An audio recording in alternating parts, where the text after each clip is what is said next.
first.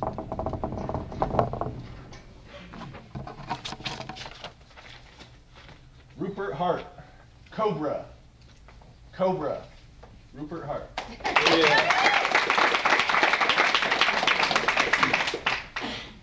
It always seems so incredibly ironic that it is only a near-death experience that makes us realize the value of life.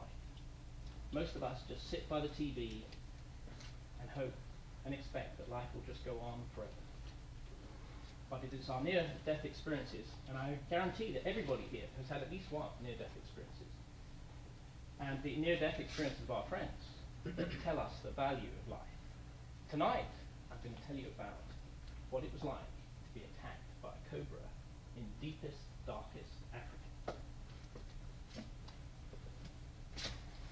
It was 20 years ago, and I went around the world. I spent 3 months in Africa, 3 months in China, 3 months in India, and a month or two in New Zealand, Australia. I went to Africa because it is the most basic country you can ever go to.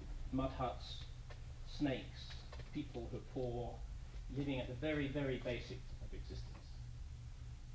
I ended up in a little country called Burundi. None of you have ever heard of Burundi, probably, but it's right next door to Rwanda, and you've probably all heard of Rwanda.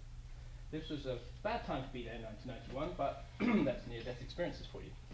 It took me almost a week to get into this country on the back of a pickup truck with 23 other people on deeply rutted roads. When I arrived at the city of Bujumbura, which is the capital city, which is about the size of Athos, I had to wait a week to get out of the city because the only way out, because it was surrounded by jungle, was back the way you came or on a boat. And I missed the boat, so I had to wait there for a week. The tourist guidebook mentioned the whole city in about 3 lines because nobody ever went to this place. There was nothing to do except to visit a snake park. Well, I had never seen a snake before. I mean, who's ever seen a snake? I've never seen a snake before. Never seen a movie about snakes.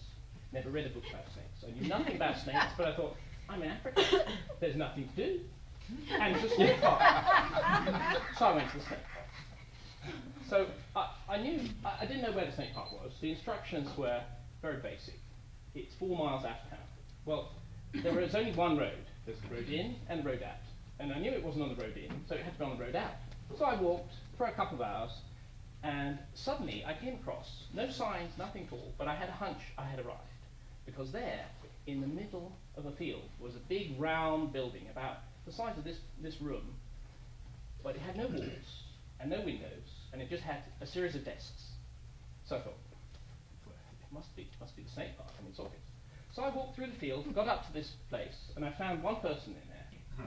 And the person was wearing a white suit with a white vest in the sweltering heat of Africa. He was doing paperwork.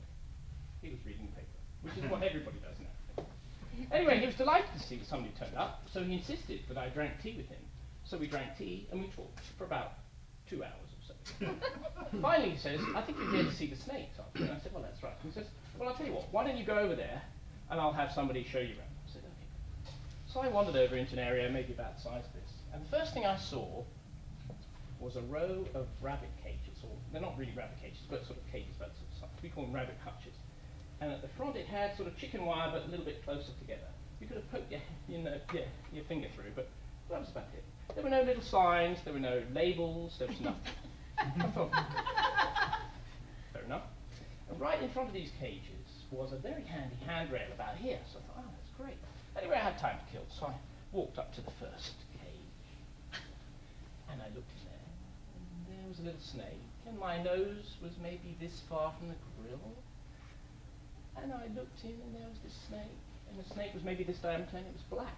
And remember, I've never really seen a snake before, so I'm like, wow, and it's an incredible thing, all those articulated scales, and it just moved away like this, and then it turned towards me, and it turned that way, and it used its eye to look at me, and it was tasting the air with its tongue, and then turned round and unfolded it and went this way, just like this. It was incredible. And there I am, looking at it. I guess this far from the grill. Well, at about that time, the tour guide came in on a ride. And he says, oh, if I were you, I wouldn't stand that close to the snake if I were you. And I looked at the snake. Suddenly, the snake reared up, and it opened up, and it was a cobra. And the only thing I ever know about a cobra was a book I read when I was 5, a book about teaching you to read, and it had a picture of a cobra with that white stripe about here and the hood. And I just remember the thought coming straight into my mind. It was like a really hot day and you drink ice cold Coke. That feeling of the and I remember the thought in my mind at that moment, split second, was there's this cobra, and like in a horror movie, it was jagged letters, Cobra! Exclamation mark. I'm like, my heart must have tripled. I'm like this, and then the snake came straight towards me. And I immediately, you can't believe how fast, I immediately went straight backwards. I didn't think about how I was going to fall or anything. I just went, whoa! And I'm on the ground. I'm like, I didn't want to die. I've got so much to do. I didn't want to die. I'm in Africa. Nobody will ever know what happened to me. And that's true. So this actually has taken me 30 seconds to explain, but probably took maybe half a second. Because, you know, in a near-death experience, time goes slow. There I am on the ground. And then I remember the thought entering my mind, why am I not in pain? And I thought to myself, I must be in shock. I thought, oh, I don't want to die. I had so many things to do. Oh. Meanwhile, the tour guide looks at me, and then he starts laughing. And he says, well, did the snake get you? And then the next shock is, well, why is he laughing? I'm dying. And he says, well, did the snake get to you? And I said, well, it doesn't have to. He spits at me and I'm dead. And he laughed. And I'm like, you know, what do you believe? My heart's still doing this, you know. And he says, no, there are two different types of cobra. There's the one that has to break its fangs in you, and I looked up and the cobra was still trying to get me. And then there's a cobra on the other side in a little cage with glass, and that was the spitting cobra. So he says, well, did he touch you? I said, no. Well, he says, doesn't spit at you, so you're fine, get up. I mean, it's a bit of an anticlimax, isn't it? But ladies and gentlemen, I want to tell you that a near-death experience, many of us do not learn from near-death experiences. And it's taken me 20 years to this month to really, really, really, really, really appreciate what life's all about. I hope you can do it tonight. Mr. Toastmaster.